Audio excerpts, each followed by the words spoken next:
HKBP Kernolong, HKBP tertua di Pulau Jawa. Sebelum kita memasuki peraduan malam, sejenak kita mendengarkan firman Tuhan. Mari kita berdoa. Segala hormat, puji, dan syukur kami naikkan kepadamu ya Bapa, yang selalu menyertai kami dalam kehidupan kami hingga satu hari ini. Tuhan telah menibakan kami di tempat kami masing-masing.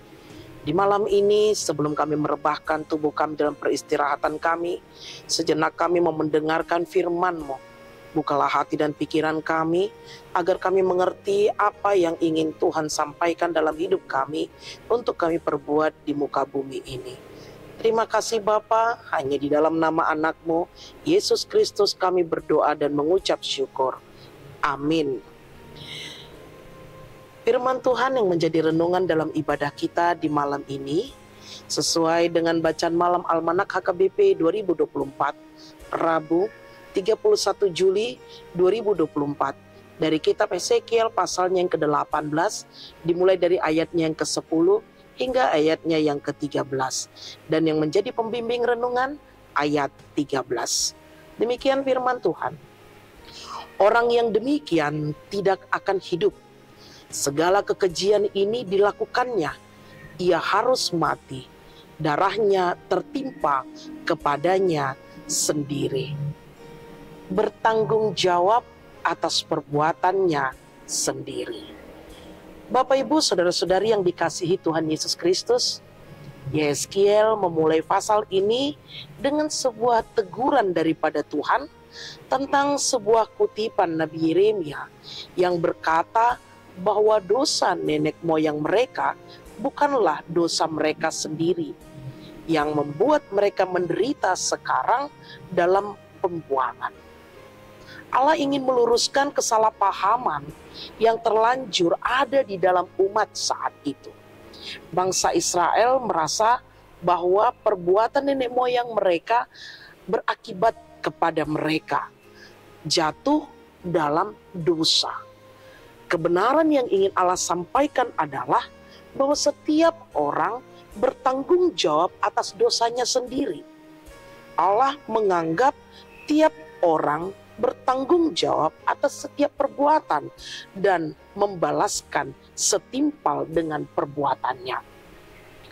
Yeskiel juga menjelaskan maksud Allah melalui sebuah ilustrasi di dalam ayatnya yang ke-5 hingga ke-18.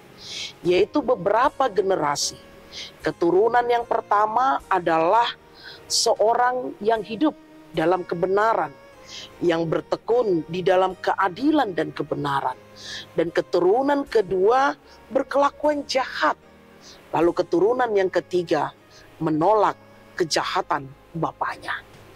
Dengan contoh yang gamblang, Yeskiel menggambarkan keadaan dari 3 keturunan ketika menjelaskan akan ajaran tersebut.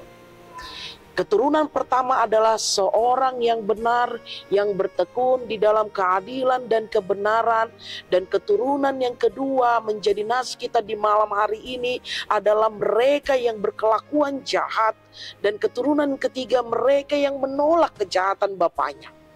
Dan kesimpulan dari perikop ini adalah di mana Tuhan menegaskan bahwa setiap perbuatan kita akan menerima balasan yang adil menurut kelakuannya.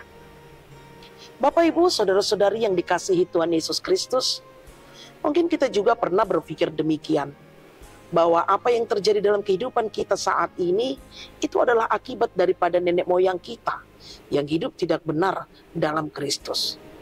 Firman Tuhan mengingatkan kita bahwa hukum tabur tuai berlaku di dalam kehidupan kita dimanapun kita berada. Rasul Paulus juga menyerukan dengan berkata, jangan sesat. Allah tidak membiarkan dirinya dipermalukan. Karena apa yang ditabur orang, itu juga yang akan dituainya. Setiap perbuatan, baik itu kecil, kita merasa itu besar, harus dipertanggungjawabkan di hadapan Allah. Karena tidak ada yang tersembunyi di hadapan Tuhan. Bapak Ibu, saudara-saudari yang dikasihi Tuhan Yesus Kristus, jiwa kita adalah pemilik dari Tuhan yang memberikan nafas kehidupan kepada kita. Apapun yang kita perbuat tidak bisa tersembunyi di hadapan Allah. Dan Allah selalu senantiasa berbuat adil.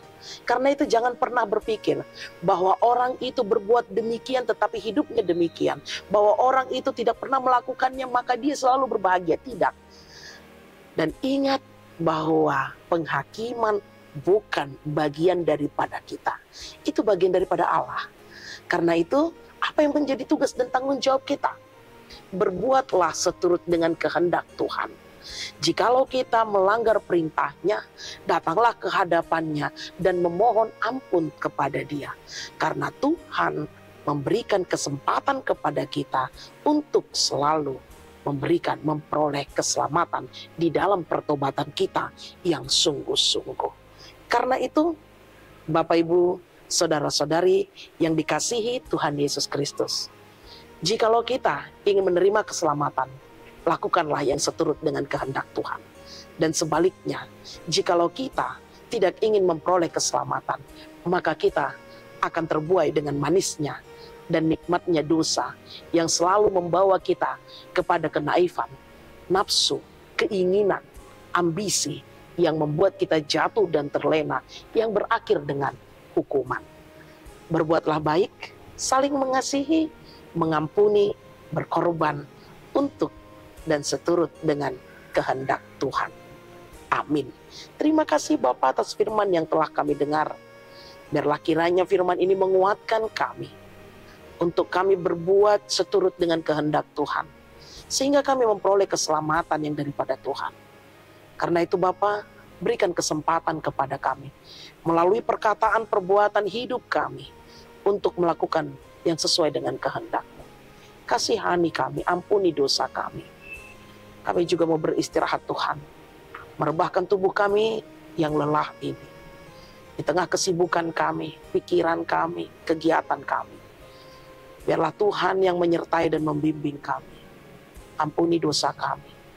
Hanya di dalam nama anak-Mu Yesus Kristus kami berdoa dan mengucap syukur. Anugerah dari Tuhan kita Yesus Kristus, kasih setia Allah Bapa dan persekutuan Roh Kudus menyertai engkau. Amin.